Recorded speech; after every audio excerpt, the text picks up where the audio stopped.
नमस्कार दोस्तों। आज मैं आप लोगों को एनटीपीसी CBT 1 के मैथ्स के क्वेश्चन सोल्व कराऊंगा और ये आपके लिए बहुत बेनिफिशियल होंगे CBT 2 और ग्रुप डी के एग्ज़ाम के लिए। क्लियर? चलिए देखते हैं क्वेश्चन क्या है। ये क्वेश्चन एक सेक्शन में नहीं है। आपने पेपर दिया होगा तो ऐसा नहीं है जैसे उसका सेक्शन आया था ना एसएससी में, जो सेक्शन आते हैं कि मैथ्स का अलग पोर्शन है, रीजनिंग का अलग है, जीएस का अलग है। ये एक मिक्स क्वेश्चन है और उसी में से मैंने कलेक्ट किया है और इन्हीं को आप पढ़ेंगे। ठीक है, चलिए पहला क्वेश्चन है कि एक परीक्षा में 90% विद्यार्थी उत्तीर्ण हुए और 260 विद्यार्थी अनुत्तीर्ण हुए, तो कुल विद्यार्थी बताना है। देखो 90% क्या है, उत्तीर्ण है, 90% पास है, 10% फेल है। और फेल है कितने, 260, 10% 260 है तो 100% कितने हैं, 2600। तो कुल आपके पास विद्यार्थी कितने हैं, 2600। बात समझ में आएगी, ये आसान सा क्वेश्चन है। चलिए दूसरा क्वेश्चन देखते हैं। दूसरा क्वेश्चन क्या है, ये आप इस क्वेश्चन को देखेंगे तो ये क्वेश्चन आपको देखिए, इसमें क्या है कि राजू रवि की तुलना में 3 गुना अधिक कार्यकुशल है। अच्छा इसमें देखिए ध्यान से, इसमें एक एरर है और वो है आपके लैंग्वेज एरर। हिंदी वालों के लिए एरर है, इंग्लिश वालों के लिए नहीं है। इंग्लिश में क्वेश्चन सही था, हिंदी में क्या कह रहा है देखो। दोनों तरीके से मैं आपको इसको कराऊंगा और आपको समझ में आ जाएगा। बट इसे क्लेम नहीं कर सकते हम लोग। क्यों क्लेम नहीं कर सकते? क्योंकि ये एग्ज़ाम के इंस्ट्रक्शंस में बहुत क्लियरली लिखा होता है कि अगर कोई भी एरर होता है तो इंग्लिश वाले को मान्य किया जाएगा। क्लियर? चलिए क्वेश्चन कहता है कि राजू रवि की तुलना में 3 गुना अधिक कार्यकुशल है। राजू रवि की तुलना में 3 गुना अधिक कार्यकुशल है। दोनों करा देता हूं मैं, इंग्लिश और हिंदी में। राजू रवि 3 गुना अधिक कार्य, अगर रवि एक काम करेगा तो राजू क्या करेगा, 4 काम करेगा। इसका मतलब क्या, 3 गुना अधिक कार्यकुशल है। अगर ये होता कि राजू रवि की तुलना में 3 गुना कार्यकुशल है या 3 गुना सक्षम है, तो आप बोलते हैं रवि एक काम करेगा तो राजू कितना काम करेगा, 3 काम करेगा। 3 गुना कार्यकुशल है, ये क्या है, 3 गुना अधिक। क्लियर? अच्छा, आप ये बात जानते हो कि जो टाइम है और एफिशिएंसी है वो क्या होती है, इन्वर्सली होती है। क्लियर? तो इनका जो टाइम का रेशियो निकल का आएगा वो इसका कितना आ जाएगा, 1:4 का, और इस वाले के अकॉर्डिंग आ जाएगा 1:3 का। क्लियर? अच्छा, राजू कितना दिन कम समय लेता है, 20 दिन। राजू इस काम को पूरा करने में 20 दिन कम समय लेता है, तो रवि कितना समय पूरा करेगा। क्लियर? अब देखिए कितना समय कम ले रहा है राजू, 2 यूनिट। कितना समय ले रहा है, 2 यूनिट। और 2 यूनिट की वैल्यू कितनी है, 20 दिन। तो 1 यूनिट की वैल्यू कितनी है, 10 दिन। तो राजू इस काम को एक यूनिट टाइम में कर रहा था ना, 1 यूनिट की वैल्यू कितनी है, 10 दिन। राजू कितना समय में करेगा इस काम को, 10 दिन में। राजू इस काम को कितने समय में पूरा करेगा, 10 दिन में। आप देखिए, जो बंदा एक दिन में 3 काम करता है, ये एफिशिएंसी रेशियो ना, जो बंदा एक दिन में कितना काम करता है, 3 काम करता है, वो इस काम को 10 दिन में पूरा करेगा, तो आपके पास टोटल वर्क कितना निकल आएगा, टोटल वर्क कितना निकल आएगा, टोटल वर्क आपके पास निकल कर आ जाएगा 30। अरे 3 × 10 क्लियर, 30। यानी कि राजू 10 दिन में इस काम को पूरा करता है, एक दिन में 3 काम करे, टोटल वक्त 30 आ जाएगा। क्लियर? तो अच्छा, फिर पूछा क्या था कि आपसे ये पूछा है कि बताइए रवि इस काम को कितने दिन पूरा करेगा। रवि एक दिन में कितना काम करता है, एक काम करता है। रवि एक दिन में एक काम करता है और काम आपके पास 30 है, तो इस पूरे काम को रवि कितने दिन पूरा कर लेगा, 30 दिन पूरा कर लेगा। ये तो इसका आंसर बिल्कुल राइट है इंग्लिश के अकॉर्डिंग। अगर आप हिंदी के अकॉर्डिंग देखते हो तो हिंदी में आप देख रहे होंगे कि देखो यहाँ कितने का डिफरेंस है भैया, कितना कम ले रहा है, यहाँ 3 यूनिट कम ले रहा है। कितने का डिफरेंस है, 3 यूनिट कम ले रहा है। कितने डिफरेंस है, 3 नहीं, 20 दिन। तो 1 यूनिट की वैल्यू कितने आ जाएगी, 1 यूनिट की वैल्यू कितने आ जाएगी, यहाँ आ जाएगी 1 यूनिट की वैल्यू आपके पास में 20/3।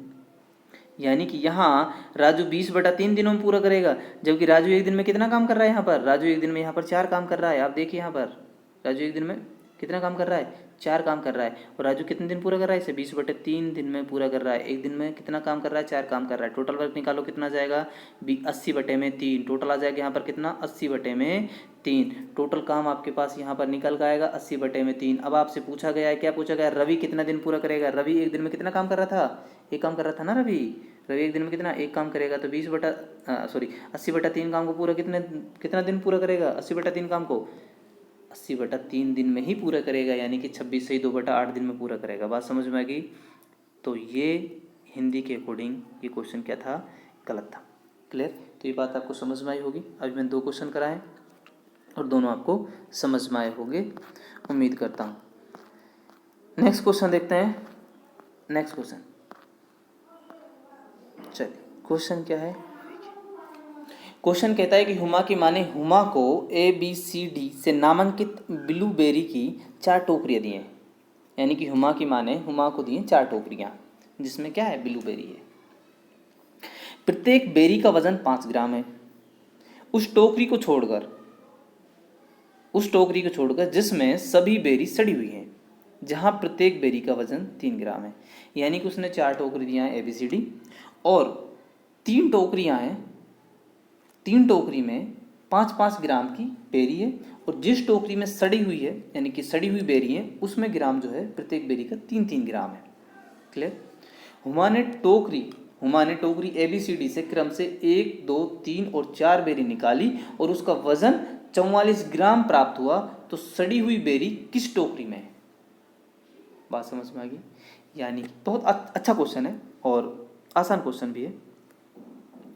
अब यहाँ पर देखेंगे, क्वेश्चन आपने पढ़ लिया होगा, इस डेटा को यहाँ रखेंगे। ABCD आपके पास में 4 टोकरियाँ हैं, एक A है, एक B है, एक C है और एक D है। 4 टोकरियाँ। इसमें 3 टोकरियाँ 5-5 ग्राम की हैं और एक टोकरी 3 ग्राम की है। टोकरी 3 ग्राम की नहीं, सॉरी, अब फिर समझिए, मैंने गलत बोल दिया। इसमें बोला 3 टोकरी हैं, उसमें 5-5 ग्राम की बेरी है, 5-5 ग्राम की, यानी कि एक बेरी 5 ग्राम की है। 3 टोकरियां में 5-5 ग्राम की बेरी है और जो टोकरी सड़ी हुई है उसमें एक बेरी 3 ग्राम की है। क्लियर? अब देखिए, इसमें 5 ग्राम की हो सकती है, इसमें 5 ग्राम की हो सकती है, इसमें 5 ग्राम की हो सकती है, इसमें 3 ग्राम की हो सकती है। एक एग्जाम्पल बता रहा हूं मैं आपको। सब आपने किस रेशियो में निकाली है, यानी कि सॉरी, रेशियो नहीं है, आपने निकाली है। यहाँ से आपने 1 बेरी निकाली है, यहाँ से आपने 2 बेरी निकाली है, यहाँ से आपने 3 बेरी निकाली है, यहाँ से आपने 4 बेरी निकाली है। ये तो फिक्स है, ये तो फिक्स है। फिर से देखिए, यहाँ देखेंगे हम, ABCD आपके पास क्या है, 4 टोकरियाँ हैं। यहाँ से आपने 1, यहाँ से आपने 2, यहाँ से आपने 3 और यहाँ से आपने 4 बेरी निकाली है। यानी कि 44 ग्राम वजन होना चाहिए मेरे पास। बहुत अच्छा क्वेश्चन है, बहुत आसान भी है। 44 ग्राम होना चाहिए। यहाँ से 1, यहाँ से 2, यहाँ से 3, यहाँ से 4। आप देखिए, 3 टोकरी से 5-5 ग्राम निकाली है, एक टोकरी से 3 ग्राम निकाली है। सबको देखो, सबका 44 ग्राम आना चाहिए। तो कैसे करोगे? मान लीजिए अगर इन तीनों से 5-5 ग्राम निकाली होती, इन तीनों में 5-5 ग्राम की बेरी होती, तो कितना हो जाएगा? 6-6-5 30, 30 ग्राम होता। कितना होता? 30 ग्राम होता। और यहाँ कितना? इससे 4 बेरी निकाली, एक कितने की इसमें? 3 ग्राम की, तो 4 के 12, 42 होता। यानी कि ये नहीं हो सकता, डी तो हो नहीं सकता, हटा दिया। फिर चलो देख लेते हैं, इन तीनों में अगर ये सड़ी होती सी वाली, तो इन तीनों देखिए, 3 और 4 7, 7 बेरी जो निकाली 5-5 ग्राम के, तो 35 ग्राम ये होता, 35 ग्राम। ये जो आपकी सड़ी मान ली 3, इससे आप निकाल रहे हो कितने वाली? 3 ग्राम की, और 3 बेरी निकाली आपने, तो 9 ये होता। यानी कि 44 ग्राम आप निकाल पा रहे हो। 44 ग्राम निकाल, इसका मतलब सी ही आपके पास सड़ी है। बात समझ में आई? उम्मीद करता हूँ कि बात समझ में आई होगी। फिर से समझा देता हूँ कि ABCD 4 आपके पास में टोकरियाँ हैं, 3 टोकरियाँ जिसमें 5-5 ग्राम की बेरी है और जो सड़ी हुई है उसमें 3 ग्राम की है।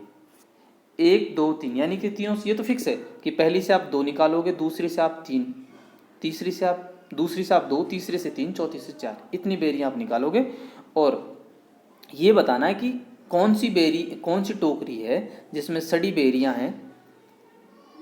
टोटल वजन आपके पास 44 ग्राम होना है। बात समझ में आएगी? कोई भी दो हो सकता है, आप पहले ये 3 ले सकते हो या फिर ये 3 ले सकते हो, कोई भी कैलकुलेट ऑप्शन से इसी तरीके से आप इसे निकालोगे तो जल्दी आसानी से आप इसे निकाल सकते हो। क्लियर? तो कौन सी सड़ी होगी? सी वाली। चलिए नेक्स्ट क्वेश्चन देखते हैं। पाई चार्ट प्रत्येक विभाग द्वारा उनके वार्षिक उत्सव पर व्यय की गई राशि को दर्शाता है। यदि एल और डी 40 डिग्री के द्वारा किया गया वे कितना 64 रुपये है, तो एडमिन और एचआर के द्वारा किया गया वे कितना होगा, यानी कि 40 डिग्री की वैल्यू कितनी है आपके पास में, 40 डिग्री की वैल्यू है आपके पास में 6400। तो आपने बताना है एडमिन और एचआर, एडमिन कितना है 90, एचआर कितना है 100, तो 190 की वैल्यू कितनी होगी, 190 की वैल्यू कितनी होगी, कितने बार जाएगा ये, कितने बार कैंसिल, इसे डिवाइड कर दो ना 160, तो 160 से मल्टीप्लाई कर दो तो आपका आंसर आ जाएगा ये।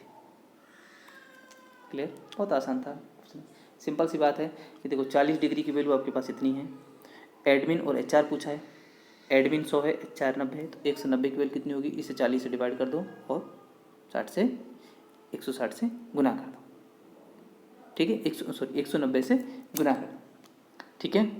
चलिए नेक्स्ट क्वेश्चन, ये क्वेश्चन है, देखिए आप लोग, according the following graph find the average annual percentage growth of mascara through the year 2001, 2, 3 and 4। 4 साल है, इसमें आपने एनुअल ग्रोथ परसेंटेज बतानी है, किसकी बतानी है, ये मस्कारा है, इस मस्कारा की बतानी है, एवरेज परसेंटेज ग्रोथ। अच्छा क्वेश्चन है, टाइम टेकिंग है, हम देख लेंगे कैसा है। एवरेज परसेंटेज ग्रोथ बतानी है। अच्छा 2001 में देखिए मस्कारा कौन सा, ये मस्कारा, ये लाइनिंग वाली जो ये आपको मस्कारा है दो। अच्छा अब 2001 से 2002 में कितने परसेंट ग्रोथ हुई है, 0.1 की 1.5 की हुई है भाई, यहाँ पर 2 यूनिट है ना, इसमें थाउजेंड्स में 2000 है, सॉरी 100 में, ये 200 है, ये 350 हो गया, कितने की वृद्धि हुई है, 1.2 की हुई है, डेसिमल क्यों नहीं लग रहा है, चलो यहाँ पे 1.5 कितने पे हुई है, 2 पर हुई है, क्लियर। सिंप्लीफाई करिए, कितना जाएगा 3/4 मतलब 75%। 2002 में कितनी हुई, 75% हुई है, कितनी हुई है 75%। दूसरा देखो 2002 से 3 में, 2002 में कितना 3.5, 2003 में कितना हो गया 5, कितनी हुई है 1.5 की 1.5 कितने पे हुई है 3.5 पर, यानी कि 1.5 3.5 हुई है, 1.5 कितने पे हुई 3.5, यानी कि 15/35 डायरेक्ट कर देता हूँ, 5 से 3 टाइम्स 3/7, 3/7 की वैल्यू कितनी होती है 42 पॉइंट समथिंग 68 लगभग। तो आप इसे अप्रोक्सीमेशन क्या ले, देखो ऑप्शन काफ़ी दूर दूर है, अप्रोक्सीमेशन ले लो कितना 43%, कितना है 43%, क्लियर, यहाँ 43% है, इसको मैं यहाँ लिख देता हूँ 43%, 43। चलो यहाँ पर 75% है, 2002 में 75% की इंक्रीमेंट हुआ है, 2003 में 43% की इंक्रीमेंट हुआ है, और अब 2004 की बात करोगे 2004 में कितने इंक्रीमेंट हुआ है, यहाँ देखो 5 से कितना हो गया 6 हो गया, यानी कि 5 से 6 1 की वृद्धि हुई 5, 1/5 यानी कि 20%, यहाँ 20% की इंक्रीमेंट हुआ है, यहाँ 20% ग्रोथ हुई है, टोटल कितना 20%, और 95 और 43, 95 और 43 ये आ जाएंगे आपके पास में, 95 यहाँ हुई है, 43 ये हुई है, तो आप बोलोगे कि ये हो जाएंगे सर आपके पास में कितना, क्या हो गया 43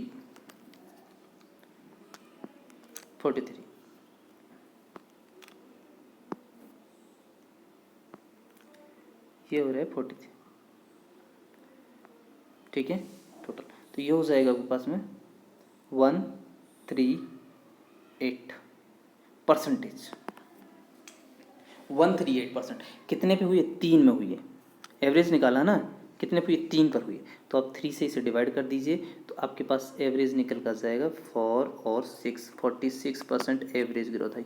काफ़ी अच्छा क्वेश्चन है और काफ़ी टाइम टेकिंग भी है, आप ये भी निकाल सकते मतलब समझ सकते हो कैसे। अब देखिए इनमें इस क्वेश्चन में यही पूछा है कि एवरेज एनुअल परसेंटेज ग्रोथ बतानी है आपने, परसेंटेज ग्रोथ कैसे बताओगे, 2001 से 2002 की निकालोगे, 2002 से 2003 की निकालोगे, 2003 से 2004 की निकालोगे, सबकी परसेंटेज ग्रोथ निकालोगे। जैसे हमने पहला देखा 2002 में 75% ग्रोथ हुई थी, और 2003 में 43% ग्रोथ हुई थी और 2004 में 20% ग्रोथ हुई थी। क्लियर। इन सब का हमारे पास में 138% ओवरऑल आ रहा है। एवरेज निकालना 3 से डिवाइड कर दीजिए, यानी कि 46% की आपके पास एनुअल ग्रोथ हुई है। क्लियर। चलिए नेक्स्ट क्वेश्चन देखते हैं क्या है। ये क्वेश्चन रीजनिंग का है यार, इसमें आ गया। नेक्स्ट क्वेश्चन, इस क्वेश्चन में क्या कहा गया है? इसमें कहा गया है कि 2001 से 2006 तक की अवधि के दौरान एक कंपनी के लाभ और व्यय को दर्शाने वाले निम्नलिखित ग्राफ का अध्ययन करें और प्रश्नों का उत्तर दें।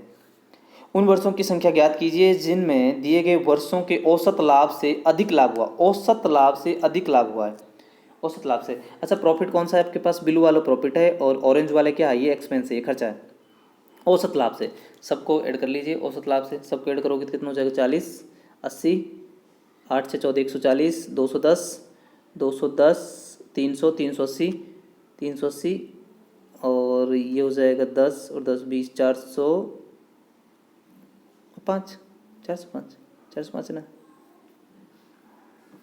405 सही कैलकुलेट किया मैंने। 2 3 4, देखो फिर से कैलकुलेट कर लेता हूँ।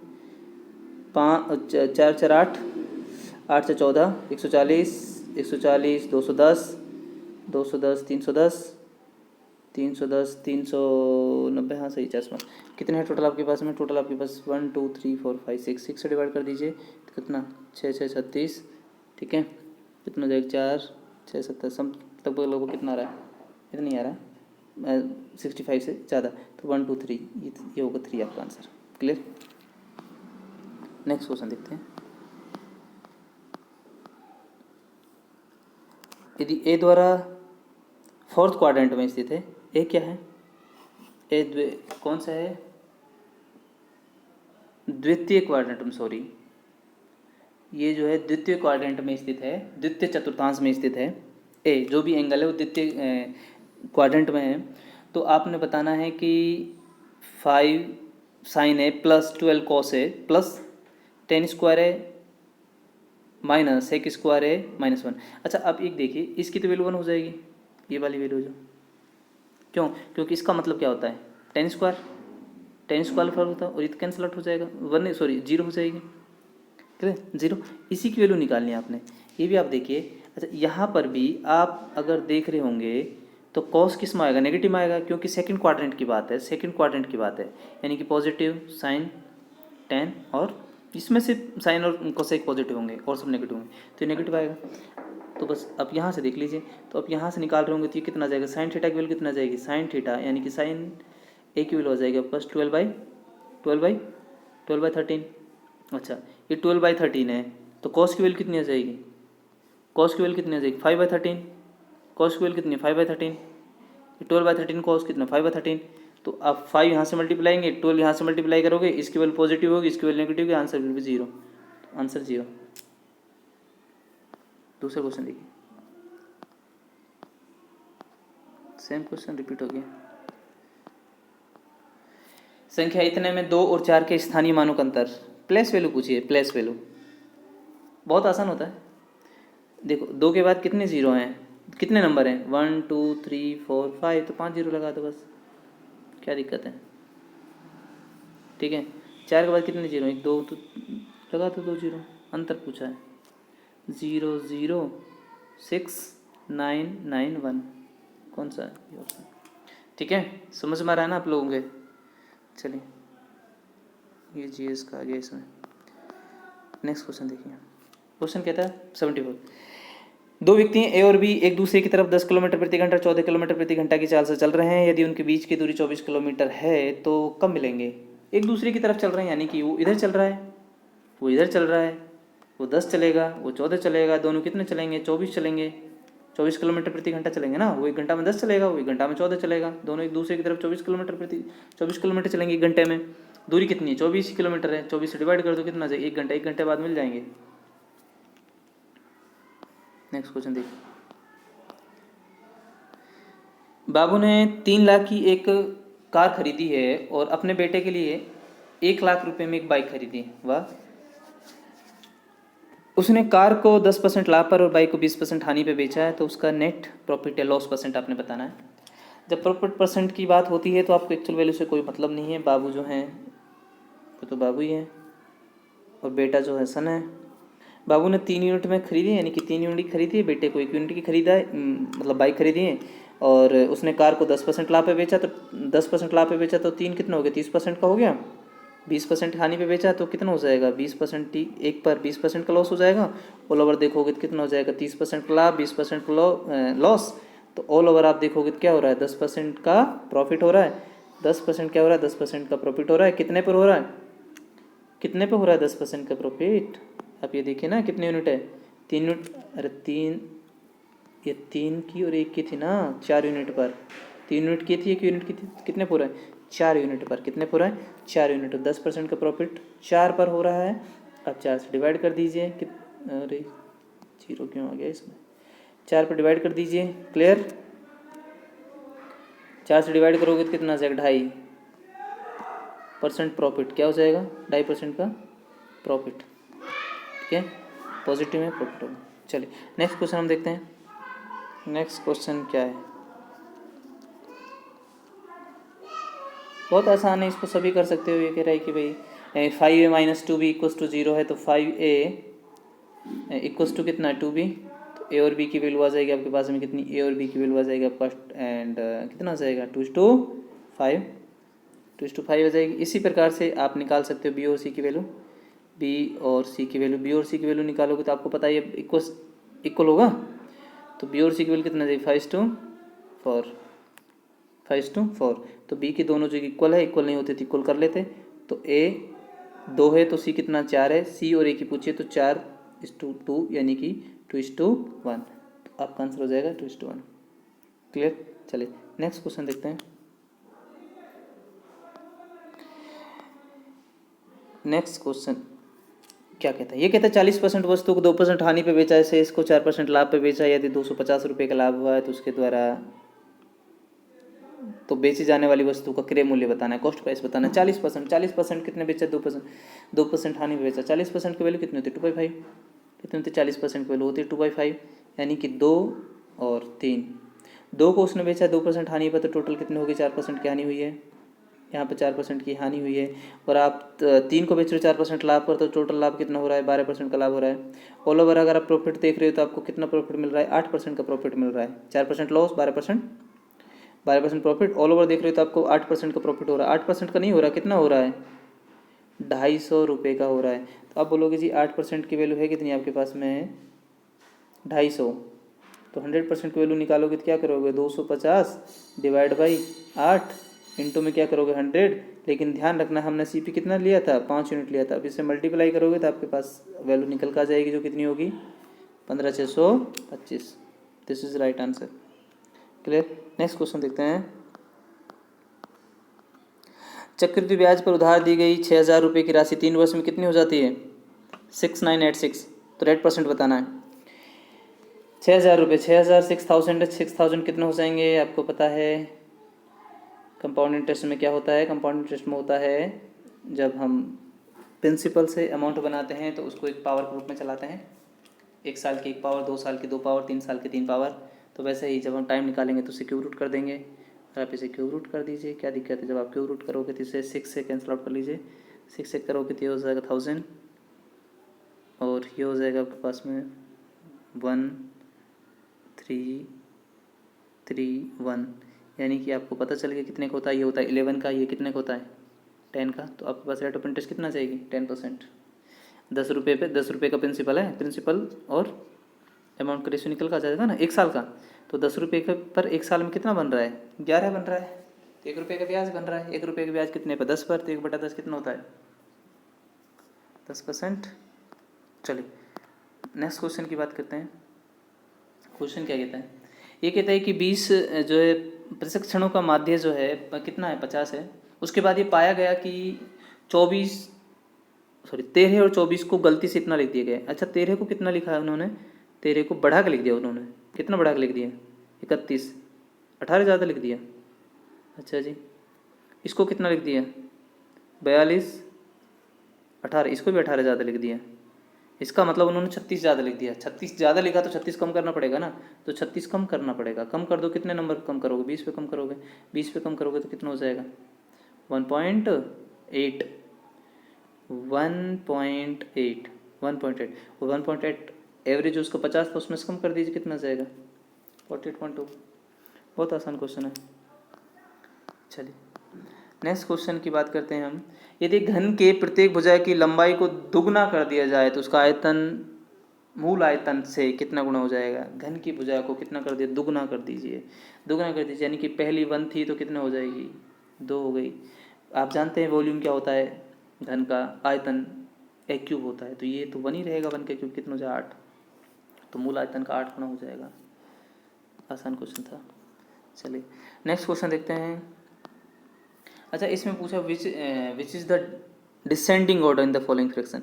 डिसेंडिंग यानी कि घटते क्रम से आपके बात कर रहा है, ठीक है। डिसेंडिंग घटते क्रम में, घटते क्रम में यानी कि पहले बड़ा नंबर होना चाहिए, फिर उससे छोटा, फिर उससे छोटा, फिर उससे छोटा, ये डिसेंडिंग ऑर्डर होता है। अच्छा, इसमें पता क्या करते हैं? इसमें अगर मैं एक बता देता हूँ आपको, अगर मुझे ये बताना है कि 2/3 और 3/5, इसमें बताइए बड़ा कौन सा है, तो आप पता है क्या करेंगे? इन दोनों क्रॉस मल्टीप्लाई कर दीजिए। क्रॉस मल्टीप्लाई करोगे, ये कितना जाएगा? 10, ये कितना जाएगा? 9। जिसका न्यूमरेटर बड़ा होगा वो नंबर बड़ा होगा। क्रॉस मल्टीप्लाई करना, यहाँ 10 तो ये बड़ा है, ये छोटा है। बात समझ में आई? अच्छा, यहाँ से देखो, यहाँ से आप मल्टीप्लाई कर, पहले नंबर से पता चल जाएगा आपको। ये कोई 17 एकम 17, 17 एकम 17, 18, 187, 17 एकम 17, 187, यहाँ पर ध्यान रखना है ना। इसे मल्टीप्लाई करोगे 16 3 48, कितना हो जाएगा? 8 4, 16 एकम 16 4 20। ये बड़ा हो गया, यानी कि तो गलत है पहला। तो दूसरा देखो, ये 5 7 35, 6 6 36, ये 36 से 35 है, ये भी। तो घटता क्रम का मतलब क्या होता है? पहला नंबर बड़ा होना चाहिए, ये बड़ा होना चाहिए, घटा छोटा होना चाहिए ना। इन दोनों को मल्टीप्लाई करो तो कितना हो जाएगा? 36। इन दोनों को मल्टीप्लाई 35, तो ये बड़ा है, ये छोटा है, तो ये भी कैंसिल हो गया। इसे हम देखिए 6 6 36, 7 5 35। अच्छा, यहाँ पे ये तो बड़ा है, फिर इन दोनों नंबर 11 × 6 66, 13 5 65, यहाँ पर ये बड़ा हो गया, ठीक है। सॉरी, 13 5 65, 11 6 86, यहाँ पर ये बड़ा हो गया, ये बड़ा हो गया, तो ये क्या हो गया? गलत हो गया। ये बड़ा होता तो सही रहता, क्योंकि मुझे कौन सा निकालना है? डिसेंडिंग ऑर्डर निकालना है ना, तो बचा कौन सी? तो इसको चेक करने की जरूरत नहीं है। चलिए आगे देखिए।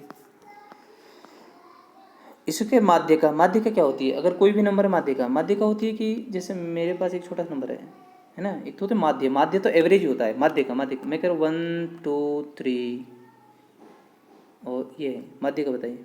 चलो ये दे दिया मैंने, तो इसको क्या करेंगे? इसको बढ़ते क्रम में, ठीक है, असेंडिंग ऑर्डर में लगाएंगे, और उसका जो मिडिल नंबर होगा वही हमारा माध्य का होगा, ठीक है। अगर मान लीजिए काउंटिंग में इवन नंबर हो गए, तो जो मिडिल के दो नंबर होंगे उनका एवरेज ही क्या होगा? माध्य होगा। तो इसको मैं असेंडिंग ऑर्डर बढ़ते क्रम में लगाऊंगा, 1 2 3 4 5, तो मिडिल कौन सा हो जाएगा? 3 हो जाएगा, तो इसका माध्य का होगी। बात समझ में? अब यहाँ से देखिए 1 2 3 4 5 6 7 8, यानी कि कौन से 8 नंबर है, यानी कि एक चौथा होगा, एक 5 में होगा। सबसे पहले इसको हटा दिया मैंने, 1 दूसरे नंबर पे 2, 27 के बाद क्या आएगा? 3। अच्छा, फिर 35 है, एक ये लेना 35, फिर इससे बड़ा कौन सा है? ये 45। इन दोनों का एवरेज कितना? 40, तो 40 आंसर है। तो छोटी छोटी संख्या ज्ञात करें जो इतने में जोड़ने पर प्राप्त योगफल 2 3 5 7 से पूर्णतः विभाजित, यानी कि वो क्या होनी चाहिए? इनसे पूर्णतः डिविजुअल होनी चाहिए। तो इनसे डिविजुअल होगी तो इसके मल्टीपल से डिविजुअल होगी, है ना। तो इससे अब क्या करोगे? इन दोनों को पहले मल्टीप्लाई कर लो सबका, 5 दूनी 10, 7 1 210, इन सबका प्रोडक्ट कितना आएगा? 210, यानी कोई नंबर 210 के मल्टीपल होनी चाहिए, इतना जोड़ना पड़ेगा। अच्छा, ये कितनी है? 1549 है, तो कितने मल्टीप्लाई? 7 से मल्टीप्लाई करता हूँ मैं इसे, इसके आस पास पहुँचने के लिए 7 से मल्टीप्लाई करूँगा तो 1400 आएगा। 8 से मल्टीप्लाई करना, छोटा रहेगा ना 15 से, 8 से मल्टीप्लाई करता तो 0, 8 एकम 8, 8 दूनी 16, यानी कि 1680 नंबर होना चाहिए वो, तब सबसे डिवाइड हो जाएगी। 1680 होने के लिए आपको क्या करना पड़ेगा? 1680 करने के लिए क्या करना पड़ेगा? 1549 घटा दो तो कितना जाएगा? 1131, ठीक है, आसान। नेक्स्ट, ये मैं बता चुका हूँ अभी आपको, ये भी बता चुका हूँ, रिपीट हो गया है ना, ये भी रिपीट हो गया दोबारा से। सही कह रहा है। ए और बीच का संबंध, रिलेशन बताना आपने, तो ये क्या है? क्यूब का फॉर्मूला है, क्यूब का फॉर्मूला पका आना चाहिए, तो आता कितना हो जाएगा? ये हो जाएगा 2√2 a cube plus b cube plus a square b, 3a² b. ठीक है, तो ये कितना हो जाएगा, 6 हो जाएगा ना, और ये कितना हो जाएगा 3a² बी, तो दूसरे को 3ab², तो 3√2 आ जाएगा, इक्वल तो है। इनको ऐड कर लीजिए, ऐड करोगे तो कितना जाएगा 5√2, प्लस में कितना 7।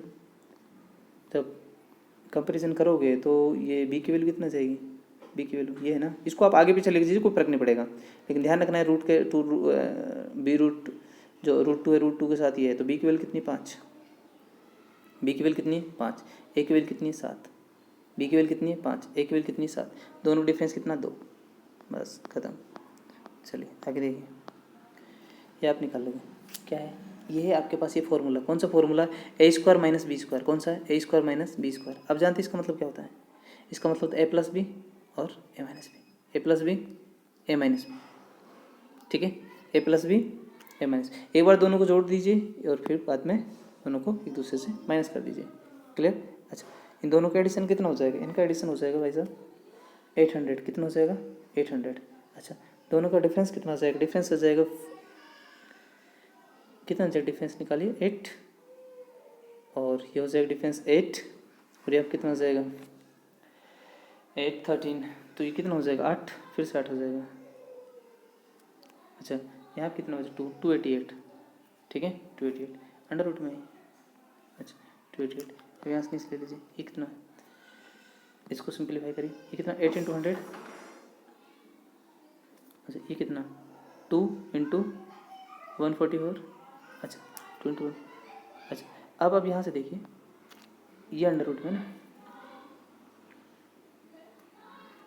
ये अंडर रूट में है पूरा नंबर, यहाँ से देखोगे तो यहाँ से 10 बाहर निकल जाएगा, 8 दूनी 16, यहाँ से कितना जाएगा 4 निकल का जाएगा, ये कितना 12, यहाँ से 12 निकल का जाएगा, 12 चौक 48, यानी कि 480, कितना जाएगा 480। तो आप बोलोगे तो ये कहाँ से निकल का जाएगा, आ जाएगा 480, बात समझ में आ रही है ना। चलिए नेक्स्ट क्वेश्चन देखते हैं, नेक्स्ट क्वेश्चन क्या है। तो ये सिंपलीफाई आप कर सकते हो, ये बहुत ही आसान क्वेश्चन है, इसको सिंपल कर सकते हो आप बहुत। इस क्वेश्चन को देखेंगे, बहुत आसान है, इसमें क्या है बस सिंपल करना है, 2 4 हो जाएगा, ये आ जाएगा 8 माइनस का 6 और ये हो जाएगा कितना 8 हो जाएगा, फिर से माइनस का 6 आ जाएगा, सिंपल ही करना है, तो सभी कर लोगे, इसमें तो बड़ी बात नहीं है। इसमें कहते हैं गोलार्ध का जो है हेमिस्फीयर, गोलार्ध की बात कर रहे हैं, गोलार्ध हेमिस्फीयर का वॉल्यूम कितना है, हेमिस्फीयर का वॉल्यूम इतना है, उसकी रेडियस बतानी है, बता दीजिए क्या दिक्कत है, फॉर्मूला डायरेक्ट लगाना है। हेमिस्फीयर का फॉर्मूला क्या होता है 2/3 पाई 22/7 r³ है, वैल्यू कितनी है आपके पास r³ है, वैल्यू आपके पास 194, ठीक है।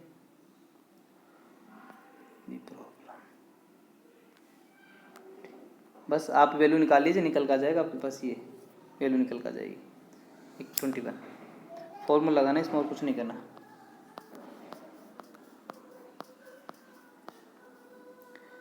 ये आप जानते हो क्या है, ये पहली बात तो ये अपने क्वाड्रेंट में है, तीसरे क्वाड्रेंट में 300 वैल्यू पॉजिटिव होगी, 1 कितना क्या करोगे, ये 360 माइनस 60 की वैल्यू कितनी होती है 60, 360 पर आपको पता है किसकी वैल्यू, कॉस में रहेगा 1/2, माइनस का 1/2 आ जाएगा, नीचे क्या नीचे 2 है, यहाँ से 1/2 तो 1/2 बचेगा, ये नीचे 2 है तो यहाँ जाएगा 4 √4 या 1/2, आसान है।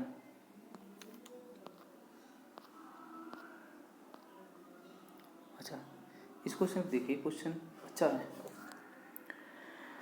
काफ़ी अच्छा क्वेश्चन है, इसको हम देखेंगे।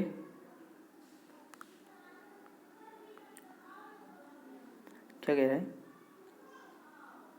क्वेश्चन, कहते हैं कक्षा के समूह में 6 छात्र अंग्रेजी बोल सकते हैं, कितने बोल सकते हैं 6, 15 छात्र हिंदी बोल सकते हैं, 6 छात्र बंगाली बोल सकते हैं, कोई भी छात्र अन्य भाषा नहीं बोल रहा है। 2 छात्र, यदि कक्षा में 2 छात्र दो भाषाएं बोल सकते हैं, ये बहुत इंपॉर्टेंट बात है। दो छात्र दो भाषाएं बोल सकते हैं और एक छात्र तीनों भाषाएं बोल सकता है, तो कुल कितने विद्यार्थी हैं? इसमें आपको डायग्राम बनाना पड़ेगा। एक ये हो गया, एक ये हो गया और एक ये हो गया। ये आपके पास इंग्लिश का है, ये आपके पास में हिंदी का है और ये आपके पास में बंगाली का है। पहली बात तो तीनों कितने बोल सकते हैं? 1। तीनों कितने बोल सकते हैं? 1 हो क्लियर। अब इसको दो छात्र दो भाषाएं बोल सकते हैं, यानी कि एक मान लीजिए कोई भी लीजिए, एक ये हो गया, एक ये हो गया, दो छात्र हो गए दो भाषाएं बोलने वाले। क्लियर। देखो एक तो होगी जो तीनों बोल सकता है, दो छात्र होगी जो दोनों भाषाएं बोल सकते हैं। क्लियर हो गया। अब 6 छात्र अंग्रेजी बोल सकते हैं, तो 3 भर चुके हैं, तो कितने बाकी? 3। तो केवल इंग्लिश बोलने वाले कितने हो गए? 3। 15 छात्र हिंदी बोल सकते हैं, ये हिंदी का था हमारे पास में बच्चों, ये 2 हो चुके हैं, तो बाकी कितना? 13। फिर कह रहा है कि 6 बंगाली बोल सकते हैं, 2 भर गया, तो यहाँ कितना बचा? 4। अब आपने टोटल निकालना है, 13, 14, 15, 16, 20 और 3, 23, यानी कि answer will be 23। Answer is right, इसमें कोई गलत नहीं है। बहुत अच्छा क्वेश्चन है। चलिए नेक्स्ट क्वेश्चन देखते हैं। वे तीनों की बड़ी बड़ी संख्या बतानी है आपने, जो 3, 4, 5 और 8 से पूर्णतः विभाजित हो। तो आपने क्या देखना है? वो संख्या देखनी है। देखो जो 8 से होगी वो 4 से तो होगी, यानी कि जो 3, 5 और 8 से डिविजिबल हो, तो 8 पंच 40, 120, यानी कि वो नंबर 120 का मल्टीपल होना चाहिए, बड़ा से बड़ा होना चाहिए 120 का मल्टीपल। सबसे बड़ा 980 ये नहीं होगा, उससे छोटा यही हो जाएगा। बहुत आसान है। चलिए इसमें बताना है। तो 10x की वैल्यू बतानी है। 10x की वैल्यू कैसे बताओगे? देखिए क्या करोगे, 10 निकाला ना, तो आप कॉस से सबको डिवाइड कर दो, क्योंकि साइन अपॉन कॉस से तो 10 होता है, कॉस से डिवाइड करते कितना हो जाएगा? 1 माइनस ये हो जाएगा 3, 10, 3, 10, 3, 10 हो गया। अच्छा ये 10 है यार, अजीब ही बन गई। बराबर कितना है? √5। ठीक है, √5 10, क्योंकि मैंने कॉस से डिवाइड किया है। √5 10, इसको इधर लेके चले जाओ, किसको? 3, 10, 1 को, तो हो जाएगा 1 इक्वल्स टू, तो 10 आपने कॉमन ले लेंगे, 10 थीटा, तो ये हो जाएगा √5 + 3। ठीक है,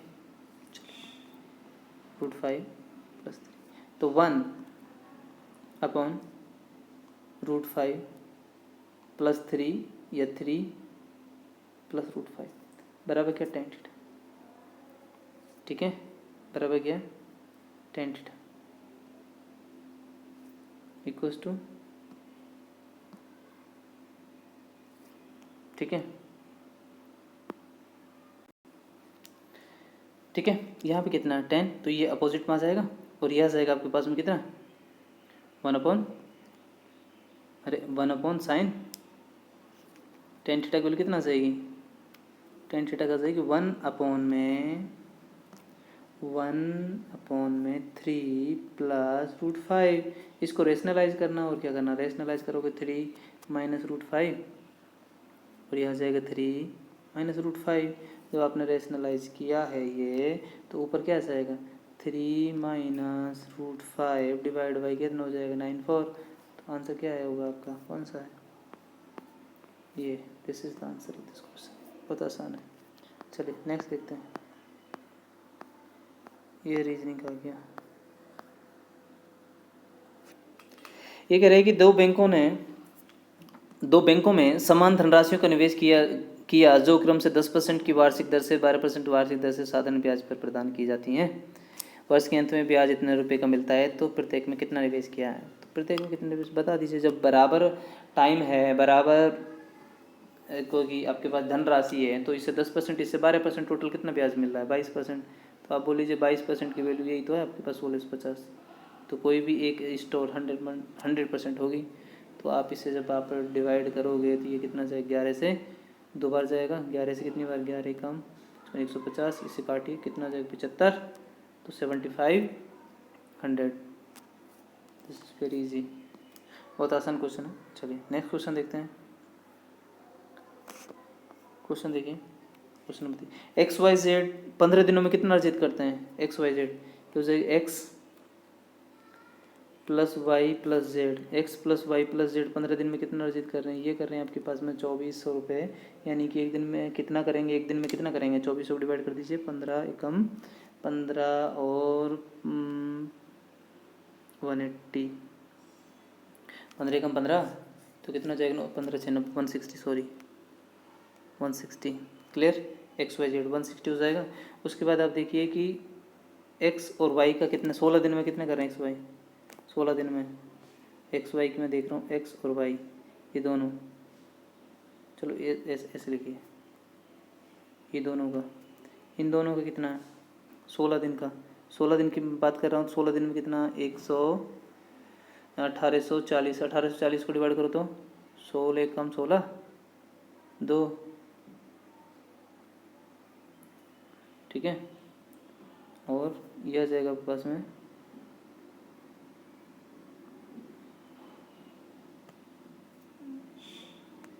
ठीक है। अरे कितना जाएगा? 2 16 कम 16 कितना? 16 पंचे 115। अच्छा इसका 115 आ गया। अब आप कह रहे हो जेड और वाई, इन दोनों का देखिए तो इन दोनों कितना जाएगा? ठीक है, यह आ जाएगा आपके पास में 9 से काटो, ठीक है, 9 से काटो, ठीक है। अच्छा तो ये आ जाएगा 2 से काटो 85, इसका आ गया 85। चलो क्लियर। अब आपसे पूछ रहा क्या है, देखो ये है एक्स वाई और वाई जेड, यानी कि वाई 2 बार आया, वाई का ही पूछा है, तो इन दोनों को जोड़ के इसको घटा दो। वाई 2 बार काउंट हुआ है यहाँ पर, यहाँ तो वाई 1 बार काउंट हुआ, यहाँ पर तो वाई 2 बार काउंट हुआ है। दोनों को जोड़ लो, दोनों को जोड़ोगे तो 190 आ जाएगा, 190 नहीं सॉरी 200 आएगा इनको ऐड करके, और इसका घटा दो तीनों का, तो वाई का निकल कर आएगा तो 40 होगा। बात समझ में आएगी? फिर समझाते हो, एक्स वाई का ये है, वाई जेड का ये है, वाई 2 बार काउंट हो रहा है ना यहाँ पर, एक्स वाई और वाई जेड, एक्स वाई और वाई जेड 2 बार आ गया, तीनों को ये है। बस इसमें से इसको माइनस कर दो, आंसर हो जाएगा 40। दो संख्याओं का HCF 4 है, उनका मल्टीप्लिकेशन 48 है, तो संख्या बतानी है 48। ये भी मल्टीप्लिकेशन है, ये भी नहीं, ये भी नहीं, तो मल्टीप्लिकेशन इनका ही है बस 48, और वैसे भी HCF 4 है, तो यही है, डायरेक्ट कुछ करना ही नहीं, 2 सेकंड निकालना, ठीक है। चलिए अच्छा, बहुत अच्छा क्वेश्चन है यार ये, बहुत आसान दिख रहा होगा लेकिन एग्जाम में बहुत प्रॉब्लम खड़ी कर देता है ऐसा क्वेश्चन, क्योंकि इसका आसानी से नहीं निकाल पा रहे होंगे आप लोग। आप देखिए इसको कैसे सोल्व करोगे, ये काफ़ी बड़ा नंबर है। तो सबसे पहले आपको ये नंबर दिखाई दे रहा नहीं, 4 का डिविजिबल दिखाई दे रहा है। देखो छोटे क्वेश्चन हो गए तो मैंने बताया, जब स्क्वायर रूट या क्यूब रूट कराते हैं तो उसमें बताया होगा कि यहाँ एक पेयर बनाइए, बाकी सबको, अब पेयर तो आपने एक तो बना लिया, एक पेयर बना लिए, 84 हो गया ना, 84 की एक पेयर बना लिया, लेकिन सबका आप 1428 है ना, इसको आपको ऑरली पता नहीं है कि कितने के स्क्वायर के आसपास है। बात समझ में आ गई? ऑरली आपको ये बात नहीं पता है, तो इस कंडीशन में आपको ज़्यादा टाइम लग सकता है। अगर उस तरीके से करोगे तो आपको क्या करना है कि इसमें देखना है कोई ना कोई नंबर का ये फैक्टर होगा, 9 का होगा या 4 का होगा, ऐसा देखना, 4 का 9 का 16 का, आप आसानी से जो निकाल सकते। ये 4 का मल्टीपल है, तो आप सबसे पहले 4 से डिवाइड कर लीजिए, 4 से डिवाइड करो कितना जाएगा? 4 × 12, 2 4 5 20, 4 7 28, 4 दूनी 8, 4 एकम 4, इतना हो गया। चलिए ये हो गया। अब ये इसका मतलब मैंने बाहर निकाल लिए थे 2 है भाई, 4 मैंने बाहर निकाल लिए उससे, तो ये क्या हो गया मेरे पास, चलो मल्टीप्लाई तो आप लगा सकते हो, कोई बड़ी बात नहीं, ये 2 है, ठीक है। अच्छा अब इसको देखिए, अब इसको निकाल सकते हो आप आसानी से, निकाल सकते हो ना, ये किसके आसपास, ये भाई 19 का 361 होता है, ये 18 का है, 18 का, ठीक है। अच्छा 19 18 324, और 324 में 18 जोड़ोगे तो 357 से कम रह जाएगा, इसका मतलब वे बड़ा वाला नंबर आएगा, इतना ही ना आएगा। अब इसे 2 से मल्टीप्लाई कर दीजिए, कितना जाएगा? 378, बहुत आसान, ठीक है। पेपर में छोटी छोटी बातों को ध्यान से समझना बस। The interior angle of a regular polygon is this 108, the number of the side of polygon, यानी कि कितनी साइड है इसमें, है ना। तो ये तो फॉर्मूला बेस्ड है, फॉर्मूला क्या होता है इसका, n-2 180 भाई n कितना है 108। अच्छा 36 से 5 बार, 36 से ये 5 बार कटता है, 36 से 3 बार कटता है, ध्यान रखना, बहुत आता है एग्जाम में। 36 से कितनी बार कटेगा? 5 बार, 3 बार, ठीक है। अच्छा तो ये आप मल्टीप्लाई कर लो, क्या दिक्कत है। तो ये कितना जाएगा 5n -10, बराबर 3n।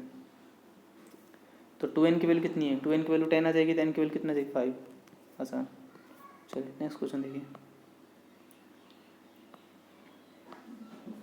ये x इधर ले जाइए तो कितना आ जाएगा 2, तो 1 के बाद डेसिमल लगाना। ये तो आसान है, इसमें क्या था भाई, बहुत आसान क्वेश्चन है। ठीक है चलो नेक्स्ट क्वेश्चन देखते हैं।